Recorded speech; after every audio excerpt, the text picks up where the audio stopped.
గంగిరెడ్డికి చట్టపరంగా శిక్ష పడేలా పోలీసులు పక్కా ప్రణాళికతో ముందుకెళ్తున్నారు. గతంలో గంగిరెడ్డి చేసిన నేరాలు, వాటికి సంబంధించిన పూర్తి ఆధారాలతో శిక్ష పడేలా గట్టి ప్రయత్నాలు చేస్తున్నారు. ఇదే సమయంలో గంగిరెడ్డికి సహకరించిన వారి గురించి అన్ని కోణాల్లో ముమ్మర దర్యాప్తు చేస్తున్నారు. ఎర్రచందనం అంతర్జాతీయ స్మగ్లర్ కొల్లం గంగిరెడ్డిని రాష్ట్రానికి తీసుకొచ్చేందుకు పోలీసులు సుదీర్ఘ కసరత్తే చేశారు. గత ఏడాది మే 18న దుబాయ్కి పారిపోయాడు.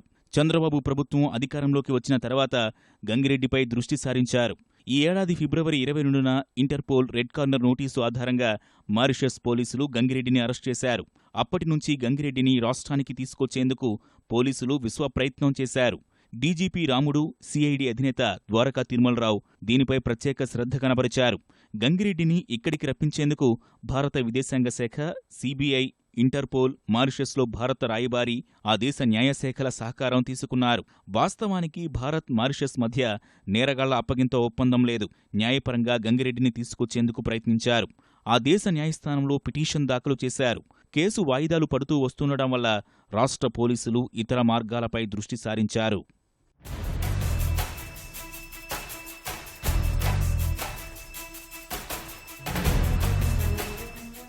తప్పుడు సమాచారంతో విదేశాలకు పారిపోయాడని, ఆయన పాస్పోర్ట్ను రద్దు చేయాలన్న పోలీసుల విజ్ఞప్తి మేరకు భారత పాస్పోర్ట్ అధికారులు గంగిరెడ్డి పాస్పోర్ట్ను రద్దు చేశారు. పాస్పోర్టు రద్దయితే సదరు వ్యక్తి అక్రమంగా నివసిస్తున్నట్లే కాబట్టి గంగిరెడ్డిని తమకు అప్పగించాలని భారత ప్రభుత్వం తరఫున పోలీసులు మారిషస్ ప్రభుత్వానికి లేఖలు రాశారు. ఈ లేఖను పరిశీలించిన మారిషస్ ప్రధాని భారత్కు ఎందుకు పంపకూడదో 24 గంటల్లో చెప్పాలని నోటీసులు జారీ చేశారు.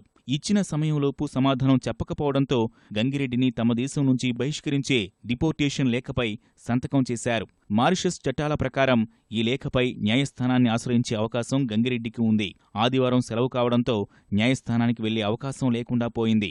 మారిషస్ ప్రధాని సంతకం చేసిన లేఖను జైలు అధికారులకు చూపించి గంగిరెడ్డిని తమ అదుపులోకి తీసుకున్నారు. ఈ పరిణామాన్ని ఊహించని గంగిరెడ్డి తీవ్ర దిగ్భ్రాంతికి గురైనట్లు సమాచారం.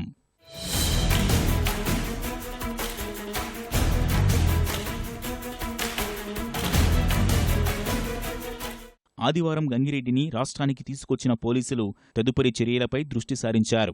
గంగిరెడ్డిపై రాయలసీమ జిల్లాల్లో పలు కేసులు పెండింగ్లో ఉన్నాయి. వీటిలో శిక్ష పడేందుకు అధికారులు పక్కా ప్రణాళిక ప్రకారం ముందుకెళుతున్నారు.